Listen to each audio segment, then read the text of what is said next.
What's up, ladies? It is your girl, Tracie L James, and I am back. That's right. I am back with yet another amazing woman entrepreneur to help you take your business to the next level. So listen, every single time I come to you, I want to bring someone who is not only really good at what they do, but they're passionate about it and they're truly pursuing their purpose so that they can show you how to do it for yourself. So today, I have a woman that I'm gonna be honest, I kind of been cyber stalking her just a little bit, in the safe way of stalking, But I literally became aware of her on LinkedIn and just loved just the way she would write and share stories on LinkedIn. And I felt like this is someone we should have on this interview platform. So I am so excited to introduce to you Dr. Tara Hines-McCoy. All right. Or it looks like they call her Dr. Tara. I like that. I like that a lot. So Dr. Tara has over 15 years of experience in human resources, and she is a career coach, public speaker, professional development, and diversity trainer. And this is the thing I love. She teaches women how to go from where they are to where they desire to be. That's what she's most passionate about. And so at this time, I want to welcome to the stage, Dr. Tara. Hello, Tracie. Thank you so much for allowing me to be a part of such an amazing tribe of women. And thanks to your readers and to your listeners as well. All right. Thank you so much. I appreciate it. So listen, I ask this question of everyone I interview. And the question is this: who are you and why do you do what you do? Great question.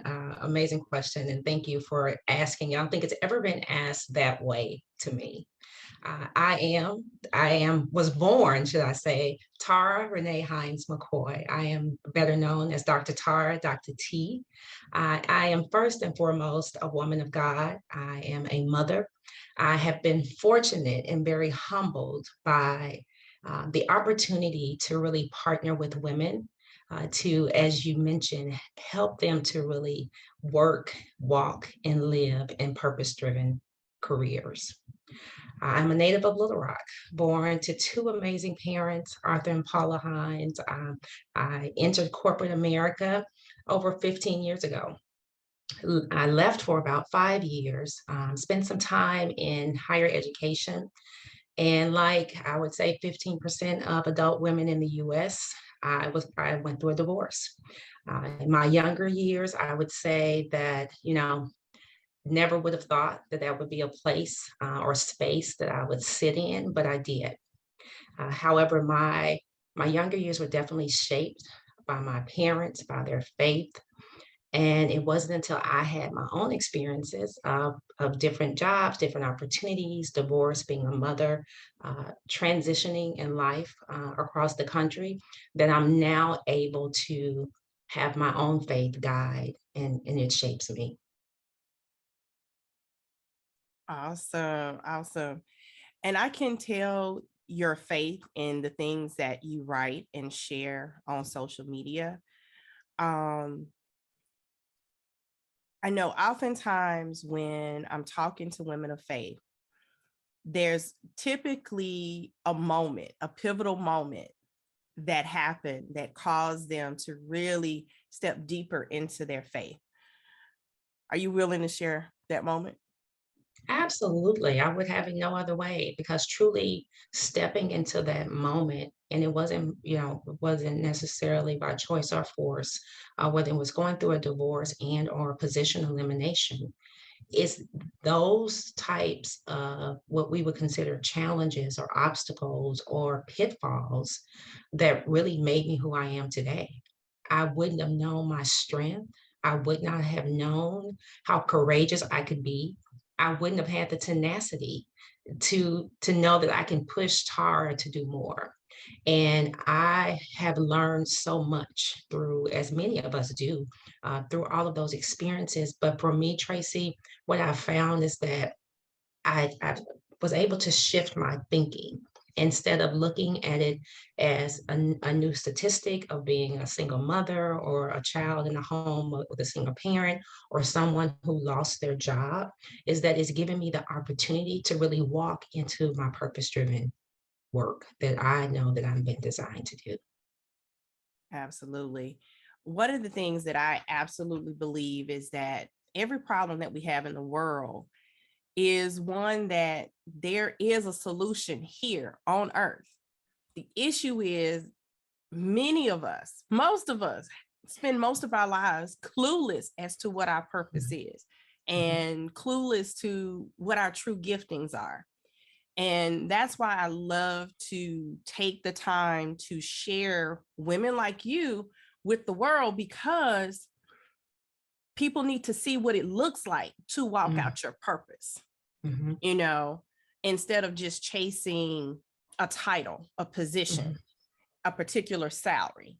Because I mhm. know that's what I did for a huge Correct. portion of my life. I was chasing, get the job with the good benefits, make 6 figures plus, get a good house, have a nice car. And was doing all of those things. I was miserable, where everybody else thought, oh, Tracie's made it. I'm at home in the center of my bed, barely wanting to get up most days. Mm, mhm, But on the outside, it appeared to be that I had everything together. So, in the process of you rebuilding, mhm. Dr. Tara, what has been the key things that have helped you be able to rebuild and position yourself to where you are today? First was really giving myself the time and space, Tracy. Like you, I was chasing the career, the salary, knowing how relocation would reposition you. I was chasing it all, and it is not until you don't have it, because I sat in the seat, I walk in the shoes of the women that I help today. Because I know what it feels like to not be able to truly separate yourself from what you do and who you are. And it's not until I truly had the downtime. I mean, it was 2020, in the midst of a pandemic, position eliminated, became an empty nester, uh, you know, and you talking about time alone, we're in the middle of COVID. So no face-to-face interaction. All I had was time to really think about what it is that I want to do and who it is that I want to serve, and over and over and over. And I tell my clients, whether you need to go up in the organization or out. No one knows that better than you, because that gut feeling really tells you how you need to move. And it was my gut, it was my mind, it was my heart constantly telling me that there are women who were like you, who needed someone like you to really have genuine, uh, open discussions about where they are in their careers and how they needed to move forward. And quite honestly, I don't know about your parents, but I know my parents are, they went to college, they worked hard. You come out of college, you get a good job, as you mentioned, you buy a nice house, you get married, you have kids, you live, you wait, you put into that pension or that 401k. No one talked about the other options that exist and what those options look like, what they feel like, how it's a struggle to build, to start over, to rebuild again. But it's all along that journey. And going through this journey of building Dr. Tara has taught me that it's not easy. I put in more hours for myself than I've ever put into any organization. And I'm okay with that, because I know that that's what's required to show up for the women who are sitting in corporate frustrated, who are sitting in any industry and knowing that they are designed to do more than what they're doing today. However, they don't know where the resource is. They don't know what it looks like, what plans need to be made to do it. And many times I was that person who it was by force and not by choice. But I'm, fortunate to be on this side to say, let it be by your choice. Let it be by your plan that you decide where you want to go in your career.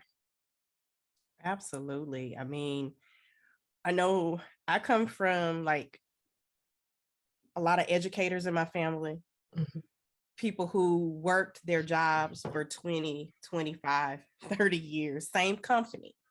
Yes. And they didn't understand it. And I'm gonna be honest, I didn't understand me through the shifts and changes I was making in my career, because I was always looking for that next big opportunity. So like you said, the relocation, the a new position with another company that's going to give me a little more, teach me some new skill sets, give me a little more money, a little more, a better title, that kind of thing. Right. Constantly searching for it.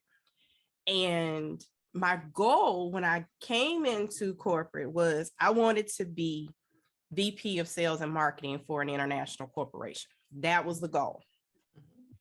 And I found myself literally 2 steps away from that position, literally 2 steps away from the position. And I was miserable. And in the midst of that misery, I knew I needed to make a change, but I didn't make a change. And you know what God did? That pink slip showed up. By force, not by force. choice. And I was stubborn. And I went, they offered me a position in another division. I took it. Guess what? They sold the brand. Oh, wow. Pink slip. Number 2. Literally, it wasn't until the third day off that I finally said, okay, Lord, what you trying to tell me? There is times a charm. Yeah. And I think a lot of times we do things because we feel we need to do them, that we have to do them, especially, after a divorce, being a single mom. I was a teen mom. I had my first son at 17. So literally, I've been raising kids since I was 17 years old. I'm tired. But but one of the things about being in that position is that you make decisions that you feel are necessary. You need to make safe decisions. You need to make calculated risks. Correct. So the idea of stepping out and doing something completely different, like changing industries or going into being an entrepreneur, can be really overwhelming. What advice would you give to a woman who's in that spot? She's in corporate, she's been doing well, but she feels like she's been beating her head against that glass ceiling. What does she do next? Great question. And many times that is where I'm meeting these women where they are, and that's because they really they've hit a wall and they're over it. They want to quit immediately, or they want to quit in the next 3 to 4 weeks, but there's no plan there. And so my advice is to connect with someone and have the conversation, whether that is in their inner circle, their external circle, like someone from church or a member of the family, and talk through, how they see themselves moving in the next 30, 60, 90 days. Because when I think about the plan, I'm not focusing on a year to 5 like we did in corporate America. I'm focusing on that next 3 to 9 months and what that truly looks like for you. And really, the next step is, if they haven't worked with a career coach, is to really do some research to see who would be best fitted for them. And quite honestly, all of us, Tracie, have discovery calls, consult calls, and they should be, I would say, my discovery call is free. And that the purpose of that is to ensure that the client is comfortable with what I'm proposing for them, but also that I'm comfortable with where the person is. Because as a woman, many times we know that we need to make a change, but we're not ready to make the investment in ourselves. We're not ready to make the sacrifice that for ourselves, because we are still sacrificing so much for others. And it's okay, but that means that I may not be the right coach for you. But there are thousands of coaches out there. And so I think that it's truly important, particularly if you've never worked with one before, to spend time in that consultant space, discovery call space, because you want it to be a good experience for you. But as a coach, I also want that person to have a good experience with the program. So talking with someone in the internal and external circles, but then also researching to find out what type of coach would be best for them. Oh, that's awesome. And I'm gonna be honest, I wish, looking back, that I had even, but this was this was early 2000s when that last layoff Some slip happened. game. Yeah, so I'm like, I don't even know if coaching was that big of a deal at that point, you know? Right. And so I really didn't know who to talk to. And I honestly, you know, with the layoff, it's not like I had an option of staying or going. Well, they did give me an option to stay, but it was to find out on June 1 where I needed to be by July 1. Wow. And at the time, my son was like 13, 14 years old. And the idea of relocating him to God knows where just was unnerving for me. And so I opted not to do it. And that was the scariest thing. And, you know, being able to have some people to kind of talk it through, you know, I had some friends that I could talk to about it, but they didn't really get it either because they still were stuck in the mindset of you get a job with this company and you stay there X number of years, you retire, you got your 401k, you got your annuities, you got all these things set up for yourself. And so what kind of, did you experience any pushback from the people close to you who may have been concerned about you making the decision to take this path? No, that's such a great question. And I haven't been asked that before, but as I listen to podcasts and speakers, I guess I wasn't as cognizant of that occurring to individuals. I would say, Tracie, I've been really fortunate. Like my family, my friends have wrapped their arms around me to say many of them who are professionals. I have one of my best friends, she's a dentist, and she tells me all the time, like, I don't know that I could step away from what I've known for 15 years, start something new that depends on someone else coming to you for help. You know, dentistry, you know, if your teeth hurt, you go into the dentist, and it's a different space. And that was the first time that I think I even looked at it that way, because I know in my heart, and I know that I've worked alongside so many women who need the service that I'm providing. And so I never even thought about it from the perspective of I have to wait for them to find me. And, you know, thinking that way, you know, really puts a spin on it. But, you know, friends, family members, even when I have conversations with, you know, someone on the plane, or when I tell someone what I do that's a stranger, no, I have not experienced that. I will say, you know, my parents will support me, you know, from the ground up in everything that I've ever done. There's still some conversations from time to time, like, are you applying for jobs? Are you? And I thought you it was just me that got that question. I mean, at so one point, I actually had people emailing me job postings. yeah. So I still get those from time to time, not as much as I did Yeah. initially, Mm-hmm. but I laugh because I have chosen to make the decision to show up for women for me. And you know, yes, sometimes I get someone say, "Hey, it's a posting. Not sure if you're interested." But when I get that from my dad, that's a different type of conversation because Yes, I yes, yes. understand that, you know, he's retired. He worked for 30 plus years, and he is in a place of enjoying life, and you know, to really wrap his head around, you know, my child is stepping out to be an entrepreneur. It's a challenge, you know, and we have conversations about it, probably not as many as that we should, to really help him understand the transition, I would say. But yeah, so initially I was getting flooded with, you know, all of these opportunities, and this is just full transparency, I just changed my beta to say entrepreneur, and that I'm a career coach, because I hadn't even gone back to look at it. And as I was having conversations about doing some HR consulting, I was like, oh, I hadn't even updated the work that I'm doing. And for me, making those types of changes and making them visible is me committing and stepping out and saying, this is who I am and this is what I do, versus hiding behind this old resume that was a global HR professional and highlighting my HR experience. I let it go and I felt so much better. Getting into that space where you were created to be, Mhm, it has a different feeling. mhm, And my business has gone through multiple pivots over the years. Literally, my first business was I was doing diversity training for a short period of time. Then I got a mhm. job offer and I jetted. I let it go. But then the next thing I did after my divorce, I started my dance studio.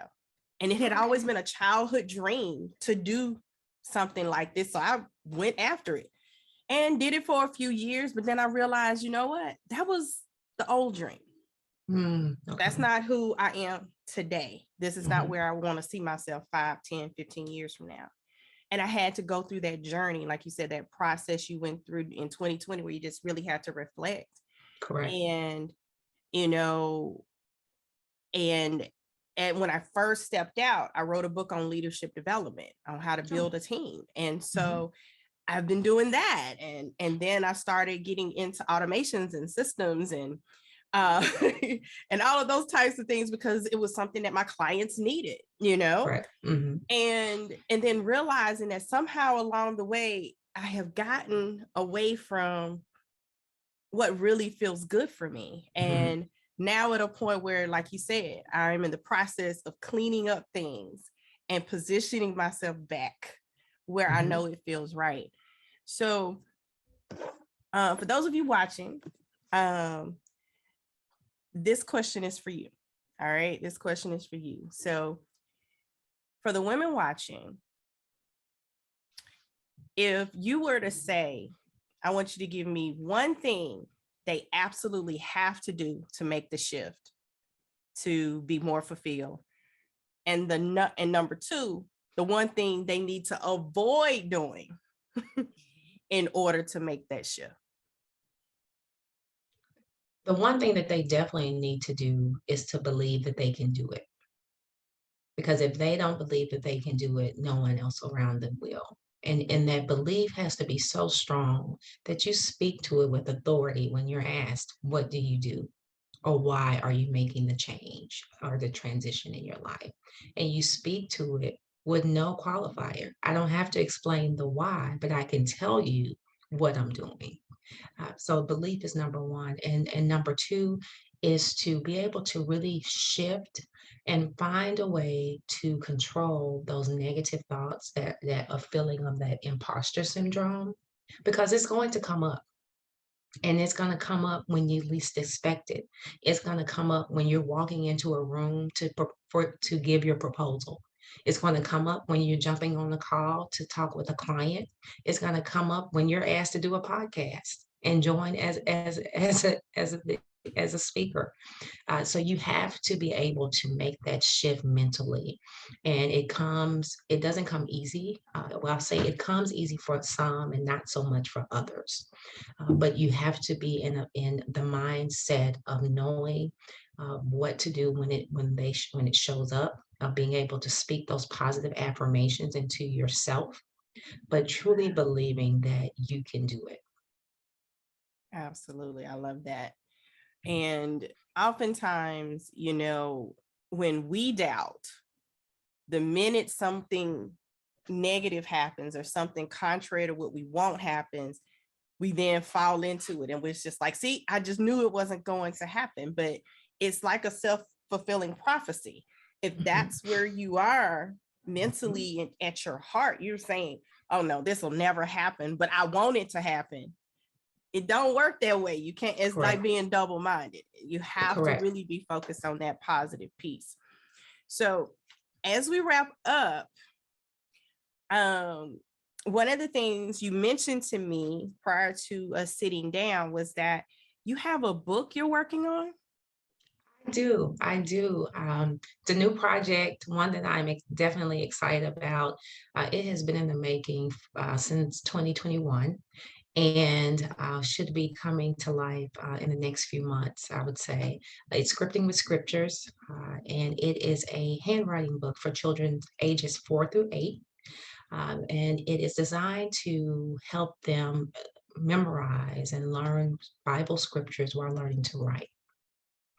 This was a project that really my mom inspired because she has always given my daughter and all of her grandchildren scriptures, and they would have to recite their scriptures at the house at different times. And she made my nephews they're three these little booklets so that they would have easy to remember scriptures with them as they're learning to read and write. And I was again at home by myself thinking through where I was actually working on another project. And I saw one of their books there. And I said, it would really be great if children could learn to write and also learn the scriptures at the same time. And Scripting with Scriptures was born or founded at that moment. And I've been working on it behind the scenes. And so it should be coming out in the next few months. Awesome. That is actually a pretty cool idea because I remember my grandmother, she was an elementary teacher. And so every day after school, I had to do penmanship. It didn't matter if we had penmanship in my class anymore. I had penmanship after school every day. She would give me something that I needed to write. Usually it was a piece of poetry, and I would write them down, and that would be my practice with my handwriting. And people comment on how well I print. And I always say thank Eva James, because had it not been for her, y'all probably wouldn't be able to read my writing. Because she pushed that. She's like, people need to be able to read what you write. Correct. And that was a very, very strong thing. So I'm going to be excited to get a hold of that for my grandkids. Yeah. Oh, great. Yes. Absolutely. So just know I'll be buying 4 copies. When you release it, I'm gonna be ready. Okay. So is there any parting words you would like to give to the audience before we close? Yes. So once again, thank your listeners and your readers for this opportunity. It's had been a great conversation with you. And what I would say that if you are a woman, regardless of the industry that you're in, and you know that you are frustrated, you know that it's time for you to make a change, but you're unsure of where to start. I am here to assist you because I have walked in your shoes. I've sat in your seats for much longer than I needed to, and probably much longer than you want to. So push yourself to truly think about what life looks like for you at this moment and what life really should look like for you going forward. Awesome. Dr. Tara, will you share how people can connect with you online? Yes. I am Dr. Tara across Facebook, Instagram, and Twitter. You can also go to drtaraspeaks.com. All right, awesome. We'll have the links for you right below this video. So thanks again, Dr. Tara, for joining me today. And for all of my watchers and listeners, thank you so much for joining me. And get ready, because I'll be back with yet another amazing woman entrepreneur. So in the meantime, just remember, no matter what happens, just do it regardless. 0 excuses allowed. Take care. Love you much. Bye.